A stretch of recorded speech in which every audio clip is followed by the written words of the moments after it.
I've never seen this before. In a high school football game in San Antonio between John Jay and Marble Falls, 2 football players were ejected and now have been suspended for running into the back of a referee who was watching a play. The ref's head snapped back when he was leveled from behind. Then the other player dove on top of him. Even before the incident, 2 players were ejected on separate plays. The district would hear from game officials, coaches, and students during an upcoming due process hearing. Marble Falls coach Matt Green said Jay's coach, Gary Gutierrez, apologized after the game. I've coached 14 years and I've never seen anything like it, Green said. The referee was very upset and wanting to press charges. Kate, what is your reaction to this high school targeting refs? I've never seen anything like that, just like you said. I've never seen anything like it.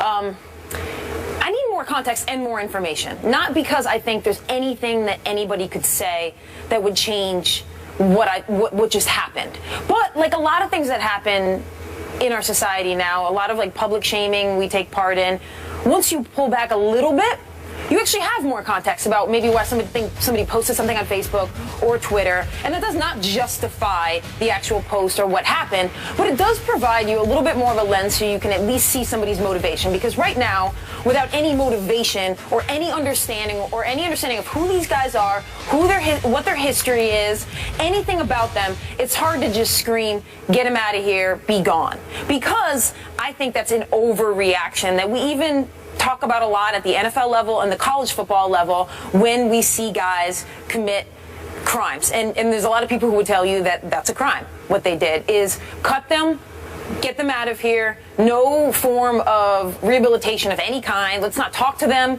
They're just gone from the program. In which case, I think, you're not even addressing the space from where this behavior came from. You're simply removing the offenders and saying get out of here and leaving the space as is, which you could say created this. I don't know, and we don't know yet. That's where you need the context. Was it the high school football culture in Texas? Was it this specific team? Was this an issue honestly, was this an anomaly? Was it a complete anomaly? All of this context we don't have yet, which is where you can't really go and say, get these guys out of here completely. At least I can't say that, because I don't really believe in that type of outrage as being beneficial, one, to the culture or to the individual players. Because you have to look broad term and be like, what would be the ultimate end goal here? One, I would love if 10 years down the line, these players understood a better way to react to things and to resolve situations, rather than just cutting them loose and not learning that at all. And 2, whatever culture and space helped create that behavior has also been changed in some small way. So you and I agree on this except for one area, except for one caveat. First of all, the important part of agreeing right now is that this looks horrendous and we need to know more. As a lawyer, as someone who's been in the media, not just on the sports side, but in the news side, where I've seen things that appear criminal, end up being criminal, but yet we know so little about, are overreacted to. And that has a real cost, because the public decides on a conclusion without any information but what they initially see. And nothing has a worse track record. Nobody is worse at predicting than initial reaction. Initial reactions are so poor and inaccurate. This is why we have to be careful, because this is more than about being cut. This, to me, clearly, if this is what we think it is, if it is what we see on this videotape, criminal. In Texas, there is a law that makes it a crime to assault a sports referee specifically. Now, largely that was designed to stop parents from charging onto the field during Little League games and yelling at refs or touching a ref. But this is even more than that. Those carry potentially 180 days. This is pure assault, if it is what we think it is. And it could be aggravated assault. This could really have injured this referee. These guys are wearing pads and helmets. And what dictates the outcome of this is what a prosecutor in Marble Falls, Texas decides to do. If he wants to go after these guys, now we have to take their age into account. I'm sure they were young. Yeah, we don't even know that information. We don't know that information. But theoretically, on the surface, looking at that video, this could be very serious, very criminally serious. So we want to make sure we get it right. To your point, get all of the context. Find out everything that was involved in that hit that looks, on its surface, just like 2 guys targeting a ref from behind. The second one while he's down, spearing him with his helmet. The one place I disagree with you, I have trouble seeing anything larger than perhaps something with these players and this coach and maybe this squad.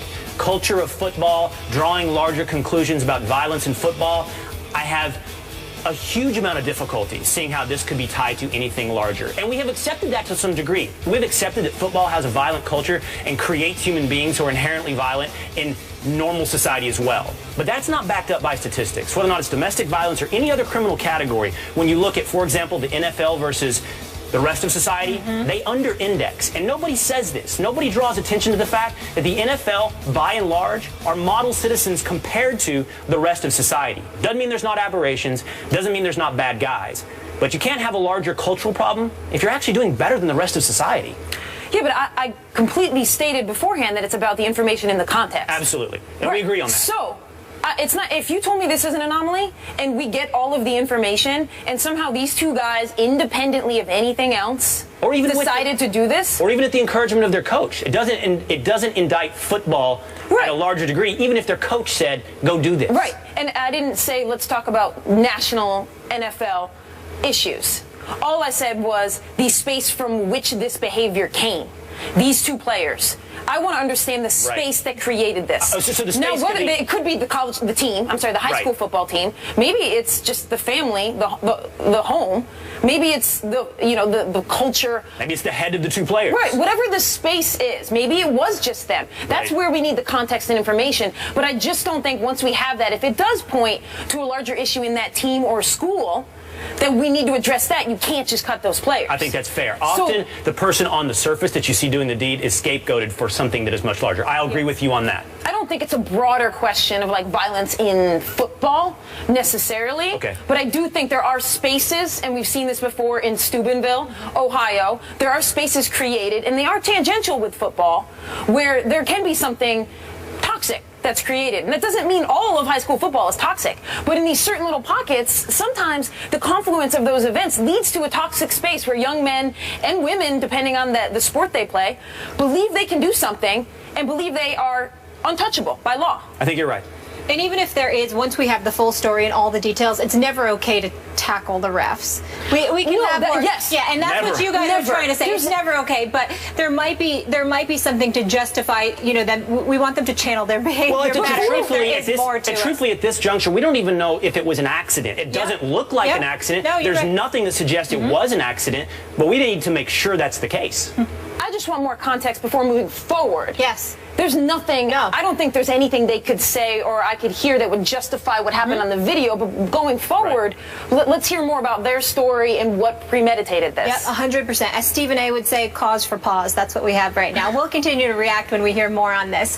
Meanwhile, week 1 in college football concludes tonight with the defending national champions. What was the biggest surprise so far? We'll tell you that after the break. Stay here. He brought Showtime to Los Angeles, but he is Kevin Durant's point guard on his all-time NBA team.